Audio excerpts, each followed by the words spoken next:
Лаврентий Берия родился в глухом грузинском селении. Он мечтал о карьере инженера. Но Октябрьская революция 17 года заставила его изменить планы.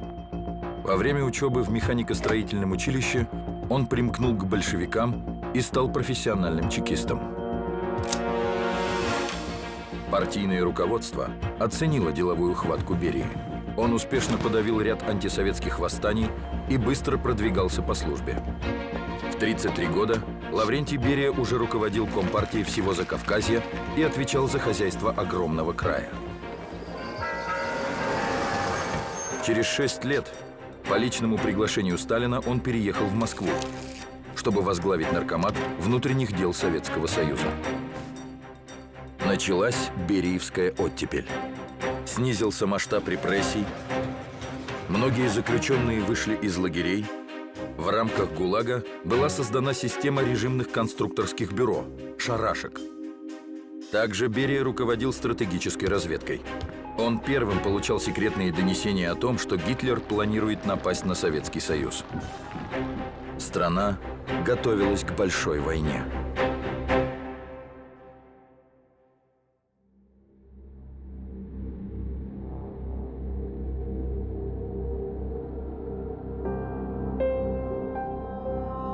«22 июня 1941 года в 5 часов 45 минут утра в кабинет Сталина вошли заместитель председателя правительства Берия, нарком иностранных дел Молотов, нарком обороны Тимошенко и двое его заместителей – Мехлис и Жуков.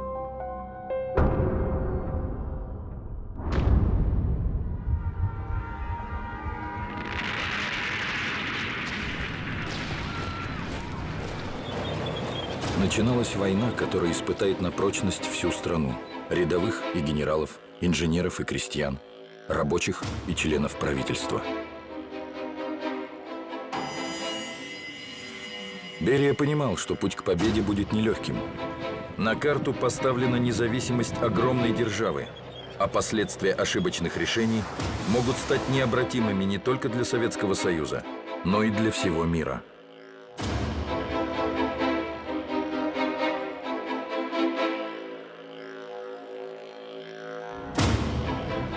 В первые же дни войны сын Лаврентия Берии, 16-летний Серго, сообщил, что пойдет в армию добровольцем и подаст заявление в разведшколу. Родители одобрили выбор сына, и Серго надолго покинул родной дом.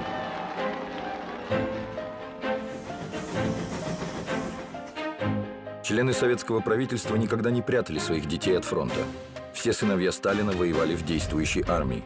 Василий был летчиком, Яков и приемный сын Артем Сергеев – артиллеристами. Летчиками были и сын Никиты Хрущева Леонид, и приемный сын Климента Ворошилова Тимур Фрунзе. Оба погибли во время войны. Серго Берия, как разведчик, участвовал в спецоперациях за линией фронта. Был награжден орденом Красной Звезды.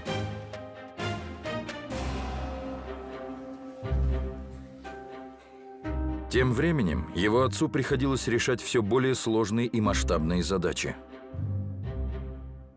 Как член Государственного комитета обороны, Берия отвечал за эвакуацию промышленных предприятий, а также за производство почти всех видов вооружений, самолетов и ракетной техники.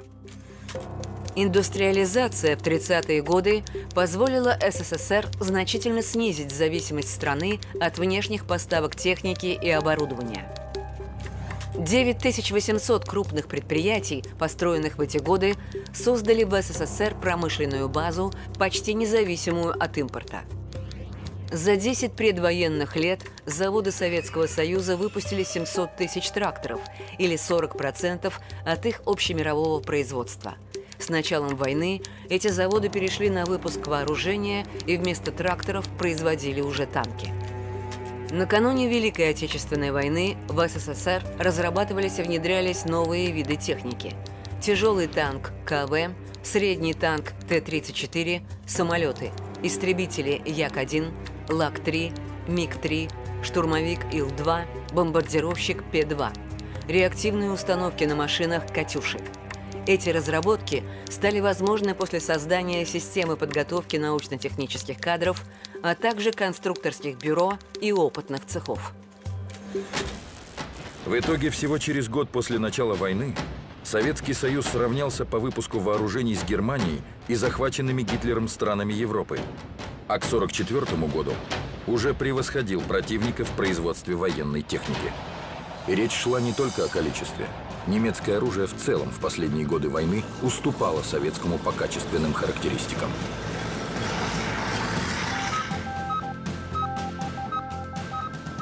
Берия по-прежнему возглавлял органы разведки и контрразведки. Именно в годы войны начала приносить результаты выстроенная им агентурная сеть. Так, информация о предстоящем наступлении немцев на Курской дуге поступила от нескольких источников советской разведки.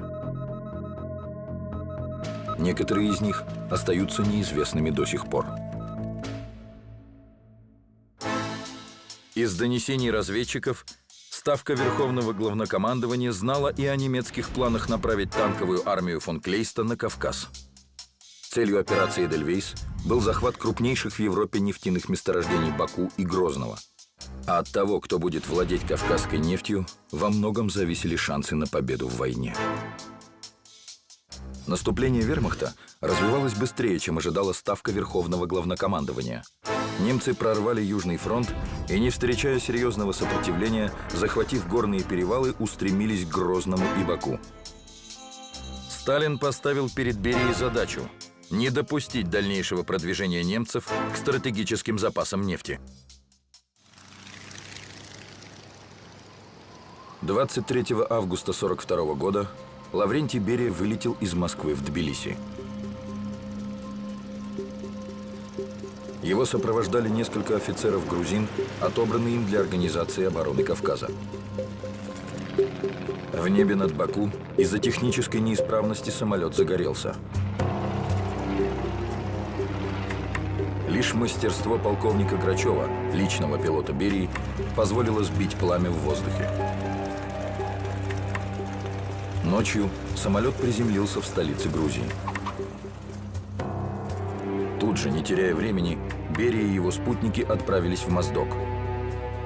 На подступах к городу уже шли бои.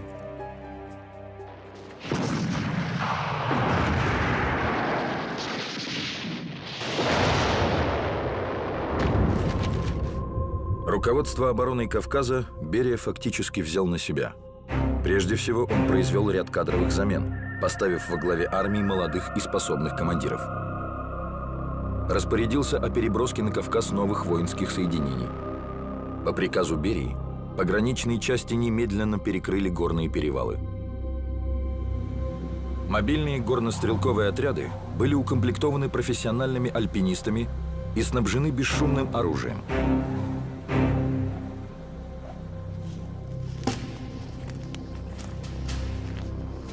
Само присутствие на фронте Берии поднимало боевой дух солдат. Это значило, что сдавать Кавказ руководство страны не собирается.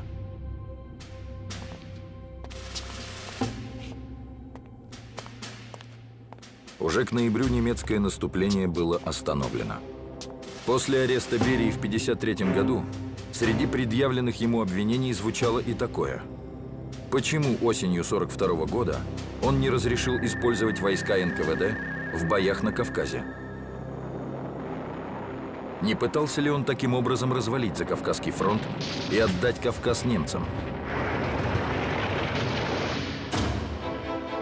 Предположение совершенно абсурдное, но подчинявшиеся Берии дивизии НКВД на Кавказе численностью около 120 тысяч человек действительно в боях не участвовали. Они готовились к осуществлению другой операции, которая планировалась в обстановке строжайшей секретности.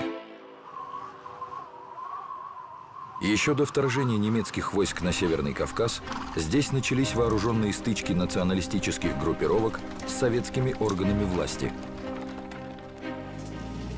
Обстановка накалилась в 1942 году с началом наступления германской армии на Кавказ.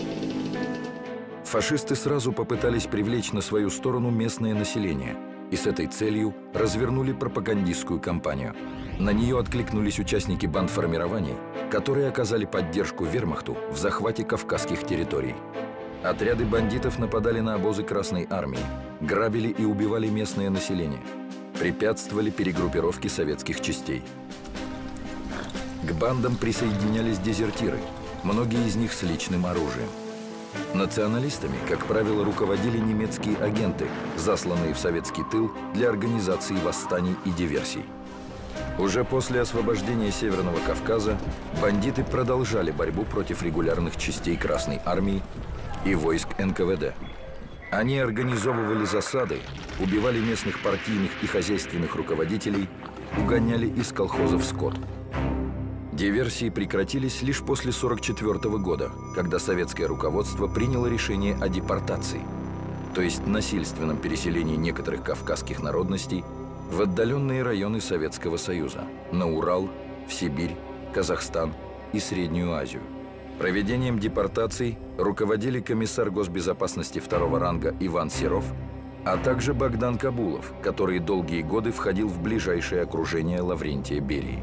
Сам Берия был инициатором большинства операций. Он же лично контролировал их ход и утверждал инструкции о порядке переселения народов.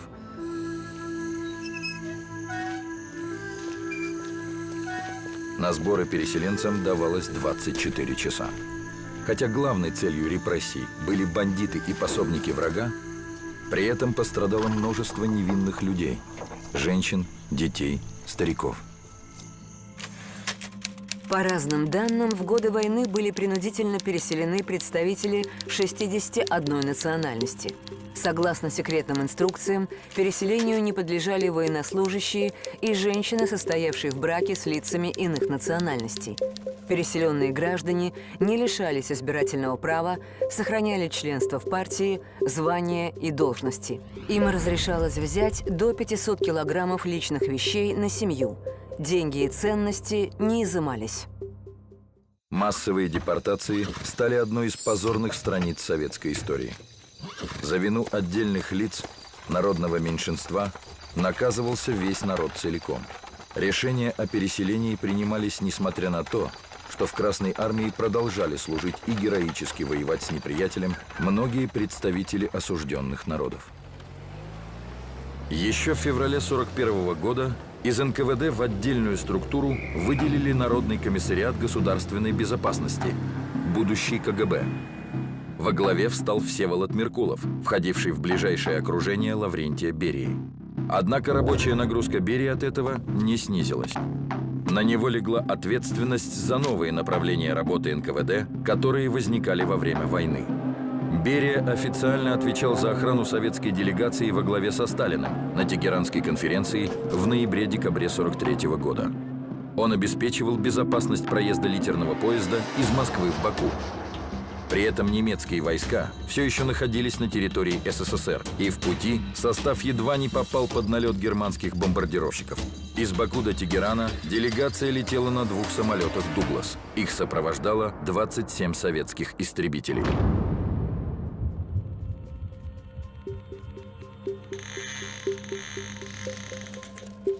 Во время встречи глав союзных государств в Ялте в феврале 1945 года советская сторона была принимающей. Соответственно, расширился и круг задач, стоящих перед наркомом внутренних дел Лаврентием Берией.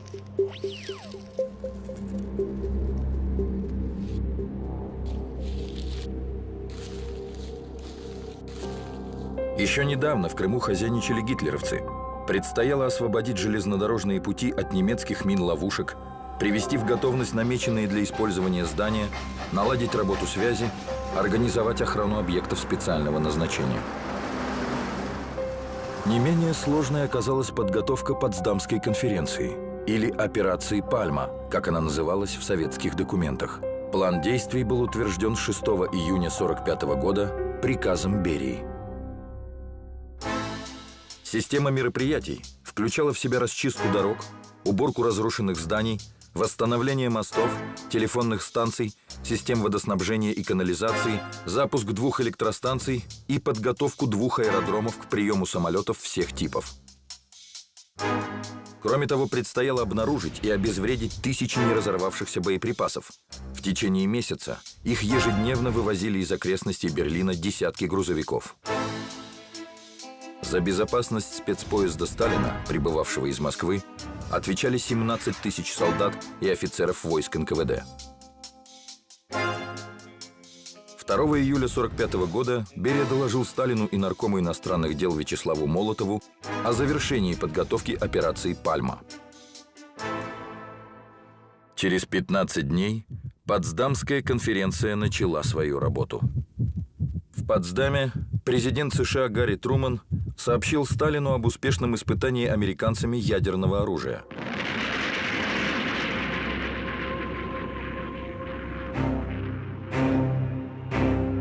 Это не выглядело как желание поделиться своим достижением. Соединенные Штаты, таким образом, пытались оказать давление на Советский Союз, который стал для них и Великобритании идеологическим и военным противником. 9 мая 1945 года Великая Отечественная война закончилась. Но Потсдамская конференция обозначила новый виток борьбы Советского Союза за свою безопасность. Впервые о проблемах по использованию атомной энергии в военных целях Берия сообщил Сталину еще перед войной и предложил немедленно начать работу в этой области. Но дело шло очень медленно. Основные ресурсы отбирал фронт. Научно-технической частью работ руководил будущий академик Игорь Курчатов. Бездействие руководства на местах и нежелание помогать приводили его в негодование. Общей координацией ядерного проекта занимались управленцы, которым не хватало ни знаний, ни готовности глубоко погрузиться в колоссальный список научных и технических проблем. Советский атомный проект еще ждал человека, который возьмет на себя ответственность за его реализацию, а мир уже стоял на пороге новой эпохи – эпохи ядерного оружия.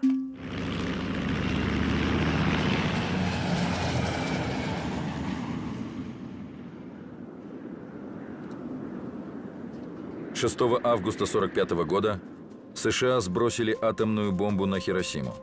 За считанные минуты этот японский город превратился в ад на земле. Тысячи мирных, ни в чем не повинных жителей, оказавшихся в эпицентре взрыва, дети, женщины, старики, погибли мгновенно. Люди пытались спрятаться от жара, который плавил кожу, но были накрыты мощной взрывной волной. Рушились здания, многочисленные пожары объединились в беспощадный огненный смерч. Через 3 дня, 9 августа, над Нагасаки прогремел второй взрыв. В ходе этих двух молниеносных операций американские вооруженные силы уничтожили более 200 тысяч мирных жителей. В бомбардировках Японии не было военной необходимости. Они стали угрожающим сигналом СССР и всему миру. Расстановка сил на планете изменилась в одночасье. Роль, которую Советский Союз будет играть в мировой политике, теперь во многом зависела от того, сможет ли он в кратчайший срок создать собственное ядерное оружие. 15 января 1946 года в газете «Известия» появилось несколько строк. Президиум Верховного Совета СССР удовлетворил просьбу товарища Берии об освобождении его от обязанностей Наркома внутренних дел СССР ввиду перегруженности его другой центральной работой.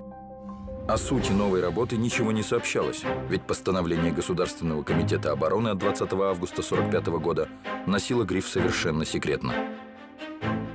Распоряжением за подписью Сталина создавался специальный комитет, наделенный чрезвычайными полномочиями для реализации атомного проекта.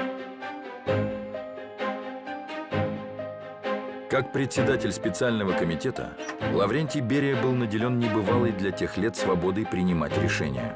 У него была неограниченная власть в распоряжении ресурсами, и финансовыми, и кадровыми. Вопреки бытующему до сих пор мнению, его роль никогда не сводилась лишь к получению агентурной информации из-за рубежа. Однако организованная Берией операция по добыче разведданных в области ядерных исследований действительно стала уникальной во всей истории разведки.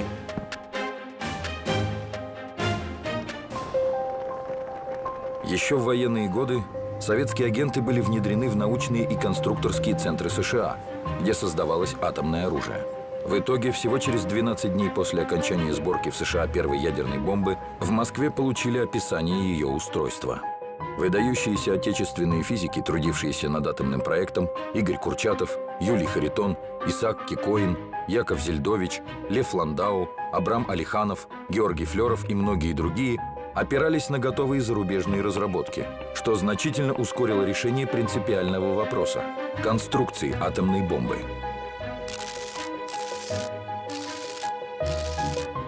И все же полученные советской разведкой данные не решали всех проблем. Понимать, как устроена бомба, было недостаточно. Производство самой взрывчатки оказалось вопросом не менее сложным, и советским специалистам предстояло проделать огромную работу. Прежде всего, в СССР в недостаточном объеме добывалась урановая руда. Для создания одной атомной бомбы требовались тонны этой породы.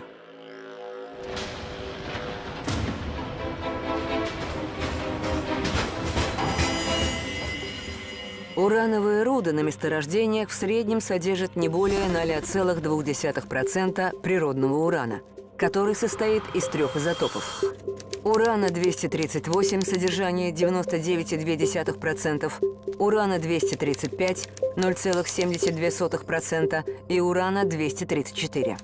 В военных целях используют уран-235, потому что в отличие от наиболее распространенного изотопа урана-238, в нем возможна самоподдерживающаяся цепная ядерная реакция. Для взрыва ядерной бомбы содержание урана-235 в ядерном заряде не должно быть ниже 80%, поэтому природный уран приходится обогащать. Для получения 1 килограмма высокообогащенного урана требуется более 219 килограммов природного урана. Первая атомная бомба на основе урана-235 была сброшена Соединенными Штатами Америки на японский город Хиросима в 1945 году. Эта бомба имела ядерный заряд из обогащенного урана-235 массой около 64 килограммов, для получения которого было использовано более 14 тонн природного урана. В 1 тонне урановой руды содержится порядка 2 килограммов необогащенного урана. Чтобы получить 1 тонну этого металла, необходимо добыть и переработать не менее 500 тонн руды. К августу 1945 года разведанные запасы урана в СССР оценивались всего в 300 тонн. Нехватку отечественного урана поначалу удалось компенсировать трофейным немецким сырьем, а также продукцией урановых предприятий стран Восточной Европы, с которыми СССР заключил соглашение. Однако этих объемов не хватало. Берии пришлось вплотную заняться вопросами геологии. Профессор Михаил Альтгаузен, тогда руководитель спецсектора номер 6 Всесоюзного института минерального сырья, вспоминал: Берия был тактичен и внимателен. Совещание началось часов в 12 ночи, а закончилось к 6 утра. Нам ни в чем не было отказа. Рабочая сила появлялась по первому требованию. Продукты и снаряжение выдавались вне очереди. Командировочные, например, нам платили в 4 раза больше, чем другим геологам. Уже к 1948 году в разведке месторождений и добыче урана было занято более 600 тысяч человек.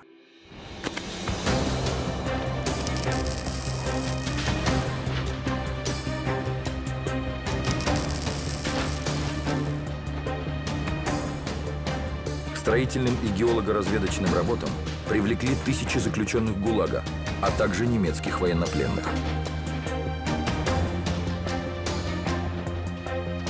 В стране создались десятки новых институтов, лабораторий, конструкторских бюро. С нуля возникали целые отрасли промышленности. Атомные объекты были разбросаны по огромной территории. Москва, Ленинград, Сухуми, остров Новая Земля, Семипалатинск, города Среднего и Южного Урала. Исследовательский центр расположился в поселке Саров, будущем Арзамасе-16, который получил статус закрытой режимной зоны. Здесь над проектом ядерной бомбы трудились ведущие физики страны. Берии удалось привлечь к работе над советским атомным оружием и немецких специалистов. была создана комиссия, которая отбирала талантливых ученых и студентов по всему Советскому Союзу. Так был замечен молодой физик Андрей Сахаров, будущий академик и нобелевский лауреат, один из создателей первой в мире сверхмощной термоядерной или водородной бомбы. Сахаров вспоминал свою первую встречу с Берией в 1950 году. Он встал, давая понять, что разговор окончен, но вдруг сказал: «Может, у вас есть какие-нибудь вопросы ко мне?» Спонтанно, без размышлений я спросил: «Почему наши новые разработки идут так медленно? Почему мы все время отстаем от США и других стран, проигрывая техническое соревнование?» Берия ответил мне прагматически: «Потому что у нас нет производственно-опытной базы, а у американцев сотни фирм с мощной базой». Берия понимал, что достичь желаемого результата можно единственным способом – если сконцентрировать научные, промышленные и финансовые ресурсы вокруг одной проблемы. Понимал он и то, что при реализации атомного проекта невозможно осуществить планирование. Ведь нельзя предугадать, какие идеи придут в голову ученым или какие сведения доставит разведка из-за рубежа. Так Берия разрешил выполнять строительно-монтажные работы без утверждения смет и проектов, производить оплату по фактическим затратам и вести финансирование строительства, а также распорядился выделять на премии сотрудникам 1,5–2% от расходов. Многотомную документацию по атомному проекту Берия прорабатывал досконально, с карандашом в руках. Подчиненные знали, что скрыть от него промахи и просчеты было невозможно. Из воспоминаний разведчика Судоплатова. Вначале у людей превалировал страх, но постепенно у работавших с ним несколько лет чувство страха исчезало, и приходила уверенность, что Берия будет поддерживать их, если они успешно выполняют важнейшие народно-хозяйственные задачи. Берия часто поощрял в интересах дела свободу действий крупных хозяйственников в решении сложных вопросов.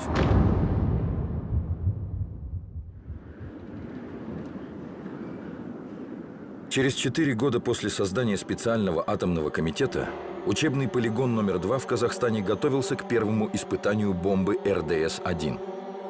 29 августа 1949 года, 7 часов утра.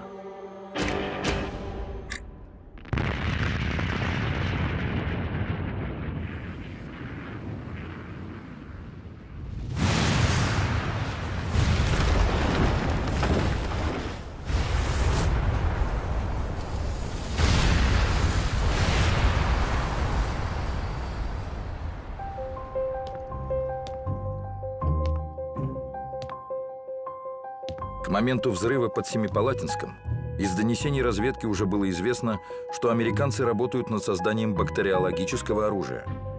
Тогда под патронажем Берии была организована исследовательская группа по разработке способов защиты от биологической атаки.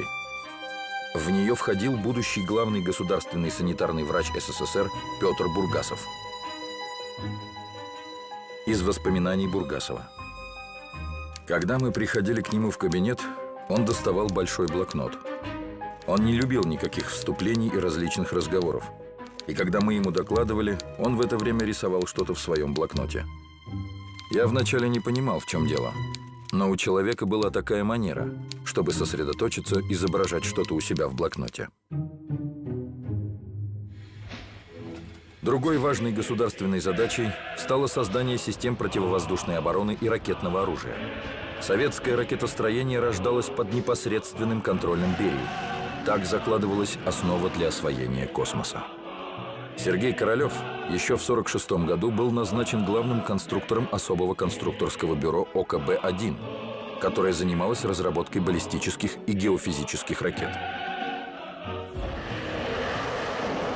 Первый запуск ракеты с собаками на борту состоялся 22 июля 1951 года, за 8 лет до легендарного полета «Белки и стрелки».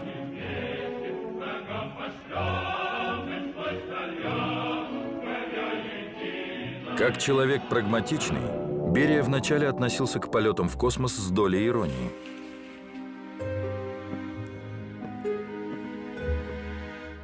Когда Королев доложил ему об успешном запуске собак в космос, Берия переспросил: «Так уж и в космос». Королев с улыбкой ответил: «А 90 километров – это уже космос, товарищ Берия».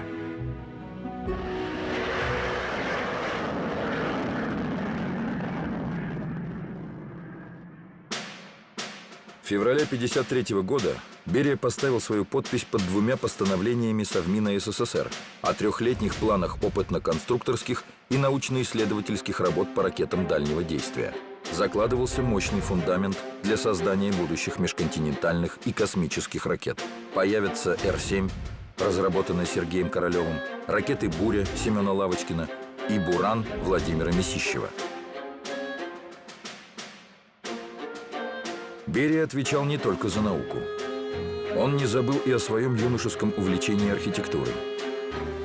Знаменитые сталинские высотки в Москве по праву можно назвать бериевскими, поскольку именно Лаврентий Берия отвечал за план переустройства столицы.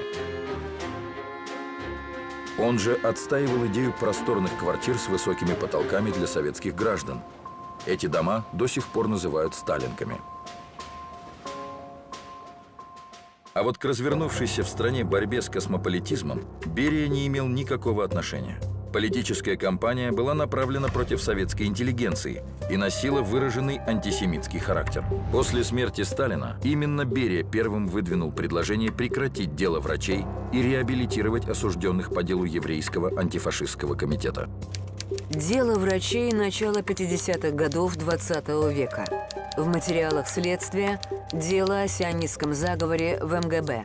Уголовное производство против группы видных врачей, сотрудников лечебно-санитарного управления Кремля, обвиняемых в заговоре и убийстве ряда советских лидеров. Дело врачей-отравителей связали с заявлением кардиолога Лидии Тимошук от 1948 года о неправильном лечении члена Политбюро Андрея Жданова, приведшем к смерти пациента.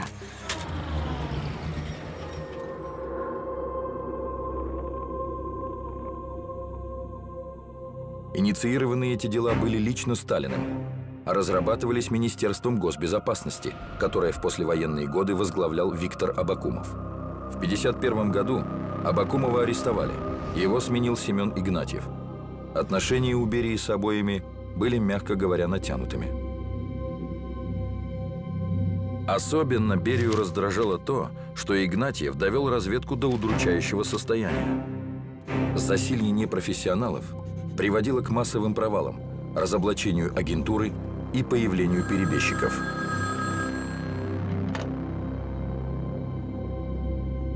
Конечно, открыто бороться против нового сталинского выдвиженца Берия не мог. Он чувствовал, что тот же Игнатьев может в любой момент санкционировать его арест. Для таких опасений были серьезные основания.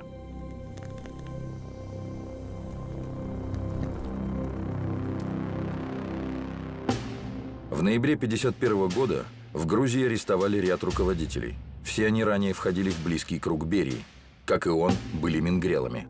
Их обвинили в национализме и ориентации на Турцию, но явной целью мингрельского дела был Лаврентий Берия.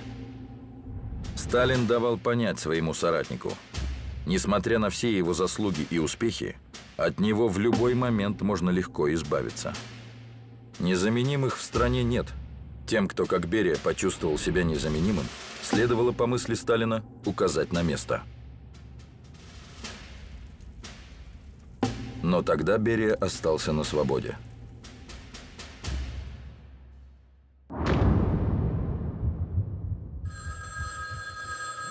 «1 марта 1953 года на ближней даче в Кунцеве охранники обнаружили Сталина на полу в беспомощном состоянии. Они перенесли его на диван, после чего связались по телефону с непосредственным начальником, министром госбезопасности Игнатьевым. Тот переадресовал их к высшему руководству страны.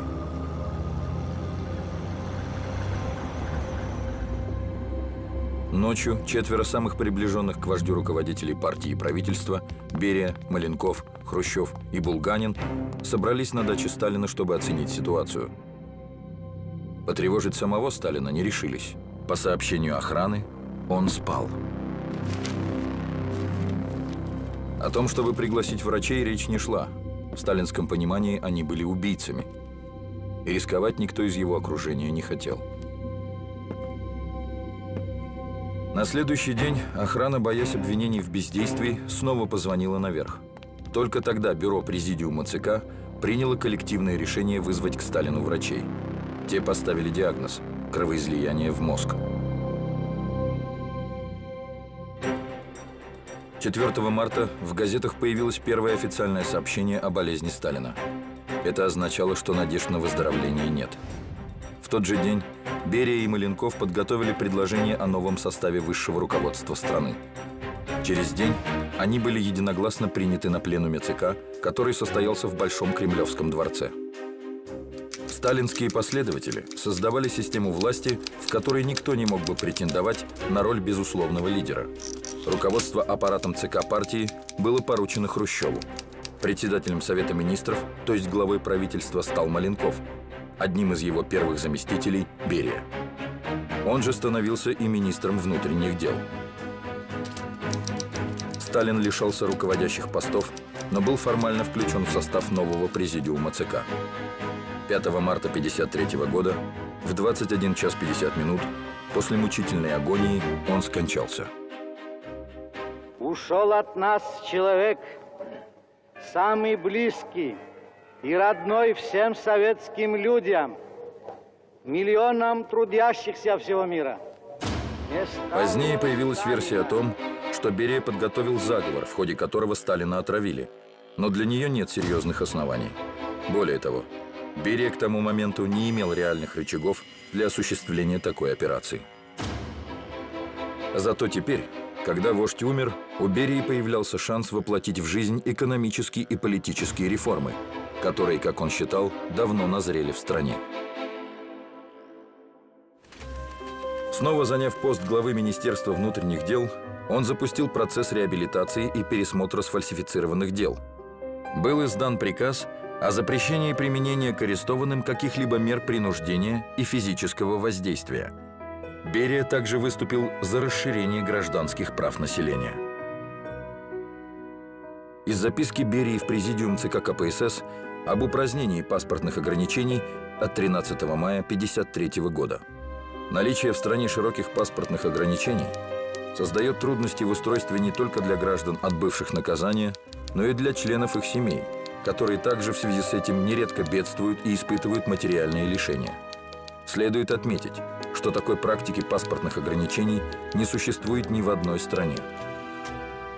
Уже в марте 1953 года Берия предложил амнистировать около 1 миллиона человек. Под амнистию попадало несколько категорий заключенных, в том числе осужденные на срок до 5 лет, женщины, имеющие малолетних детей, беременные, несовершеннолетние, престарелые и страдающие тяжелыми неизлечимыми недугами.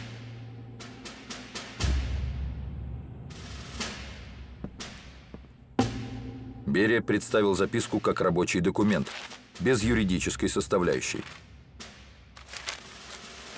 Но уже через день, не проведя консультаций с Генеральной прокуратурой и Министерством юстиции, председатель Президиума Верховного Совета СССР Ворошилов и секретарь Президиума Пегов подписали указ об амнистии. Поспешность привела к тому, что наряду с указанными категориями осужденных на свободу вышли большие группы уголовников, что немедленно привело к скачку преступности в стране. И хотя амнистию в народе называли Ворошиловской, позже Хрущев всю вину за эти события возложит на Лаврентия Берию. О реальном уровне жизни в стране Берия знал как никто другой в высшем руководстве СССР. Нерешенный жилищный вопрос, нехватка элементарных товаров первой необходимости, обнищание колхозного крестьянства. Берия выступал за сокращение расходов на военные нужды и замораживание дорогостоящих строек. Также он предложил сократить до минимума роль партии в управлении промышленностью и начал продвигать на центральные должности в республиках национальные кадры, то есть представителей коренного населения. Не меньшую активность Лаврентий Берия проявлял в международных делах. Он добился начала переговоров о прекращении войны между Северной Кореей, которую поддерживали Советский Союз и Китай, и Южной Кореей, опиравшейся на военную помощь американского правительства. Также Берия начал восстанавливать дружеские отношения с Югославией. В последние годы жизни Сталина разногласия с лидером Югославской республики Иосипом Броз Тито привели к разрыву дипломатических отношений между странами. В итоге бывший союзник Советского Союза вошел в зону влияния США. и Берия пытался устранить эту внешнеполитическую проблему. Другим острейшим вопросом оставалась судьба побежденной Германии. Согласно принятым в Ялте и Потсдаме соглашениям, она должна была быть воссоздана как единое государство, которое не входит ни в какие военные блоки. Однако история распорядилась иначе. К 1953 году Германия оставалась разделенной на западную и восточную. Берия был самым убежденным сторонником скорейшего объединения страны. Только этот шаг, по его мнению, мог привести к разрядке отношений между Советским Союзом и капиталистическими странами. В соответствии с решениями Ялтинской конференции, часть территории Германии после Второй мировой войны вошла в сферу влияния СССР и была оккупирована советскими войсками. Эти территории включали в себя восточные земли – Мекленбург, Верхнюю Померанию, Бранденбург, Саксонию-Анхальт, Саксонию, Тюрингию и часть Берлина. Впоследствии советские дипломаты неоднократно пытались восстановить единую Германию, но Соединенные Штаты и Великобритания отказывались идти на это, поскольку нуждались в территории для размещения своих военных баз вблизи советских границ. В сентябре 1949 года в англо-американской зоне оккупации было образовано новое государство – Федеративная Республика Германия, ФРГ. Ответом советского правительства стало провозглашение Германской Демократической Республики, ГДР, в октябре того же года. По сути, Берия предлагал программу масштабной перестройки советской системы. Многие из высказанных им предложений осуществились уже после его гибели. Смелые инициативы Берии не могли не встревожить Хрущева и партийную бюрократию. В его действиях и заявлениях они видели готовность играть первую роль в руководстве страны. К тому же Берия располагал компроматом, собранным на партийных лидеров Советского Союза, начиная с 20-х годов. После смерти Сталина Берия был уверен в своей неуязвимости. Хрущева он всерьез не воспринимал, а от своего ближайшего друга Маленкова меньше всего ожидал удара.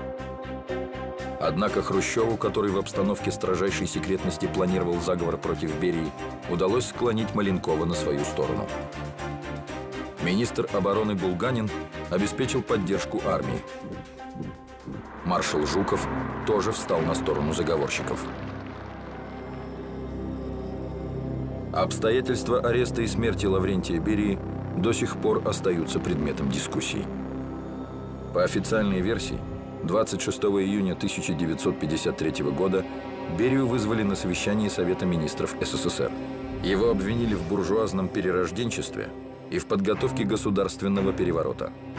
По сигналу Хрущева в кабинет вошла группа генералов во главе с маршалом Жуковым.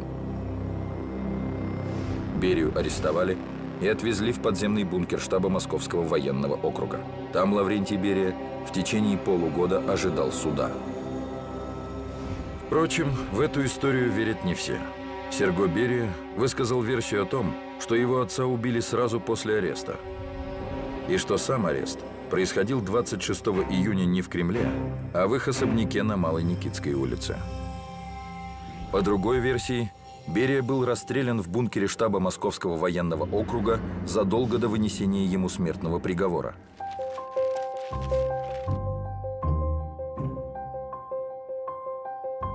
Действительно, в деле Берии много странностей и нестыковок.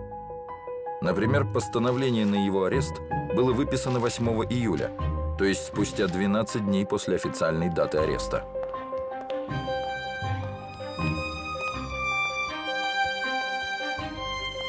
В материалах дела отсутствуют фотографии и отпечатки пальцев Берии, что было совершенно недопустимо в советском делопроизводстве. Нет ни одного протокола очных ставок, нет ни одной подписи самого Берии на документах. Свидетели утверждают, что из бункера, где якобы находился арестованный, в помещение для допроса выводили человека с лицом, завязанным полотенцем, в шляпе Берии. Многие из тех, кто 23 декабря 1953 года присутствовал на суде над Лаврентием Берией, утверждали, что живого они его там не видели. На том процессе Берия, или его двойник, обвинялся в шпионаже в пользу Великобритании, попытке государственного переворота и других преступлениях. Но еще задолго до решения суда на посвященном Берии пленуме ЦК Хрущев определил его в авантюристы и большие интриганы. Припомнил его работу на муссаватистскую контрразведку, а затем заявил: ловкость, нахальство и наглость – это основные качества Берии. Первому секретарю Компартии вторили советские газеты. Передовицы с призывами уничтожить преступную шайку Берии явственно напоминали о сталинских процессах. Печать распространила информацию, которая взбудоражила умы советских граждан, о том, что Берия насиловал женщин, не пренебрегая несовершеннолетними девочками. По слухам, их отлавливали на московских улицах сотрудники НКВД и привозили к министру на дом. Именно обвинения в моральном разложении оказались в народной памяти самыми живучими. Да, слабый пол Берия действительно любил. Однако многие свидетельства говорят о том, что эти встречи происходили по взаимному согласию. В обязанности начальника секретариата Берии Рафаэля Саркисова входило ведение списка женщин, посещавших его начальника. В единственном сохранившемся списке значилось 39 фамилий. На следующий день после сообщения об аресте Лаврентия Берии в прокуратуру поступило заявление от некой Валентины Дроздовой. Она утверждала, что 4 годами ранее, в возрасте 16 лет, была изнасилована Берией и жила с ним под угрозой физической расправы. Как выяснилось позже, Дроздова долгие годы была любовницей Берии. У них родилась дочь, а заявление она написала из страха, что у нее могут забрать девочку, отца которой объявили государственным преступником. Суд не стал вдаваться в детали. Обвинение в растлении малолетних в отношении Лаврентия Берии считалось доказанным. Что же касается Нино Берии, то она давно знала о похождениях мужа. Еще в начале 40-х годов супруги отдалились друг от друга, но решили поддерживать видимость брака для окружающих. После ареста Берии Нино Теймуразовну вместе с сыном Серго заключили в Лефортовскую тюрьму. Ни она, ни сын не дали показаний против родного человека. Не согласились свидетельствовать против Берии и его ближайшие соратники, которые также были арестованы. 24 декабря 1953 года газета «Правда» опубликовала материал об уголовном деле по обвинению Берии и других. В сообщении перечислялись преступления Берии и еще 6 обвиняемых и объявлялось о вынесении приговора – расстрел.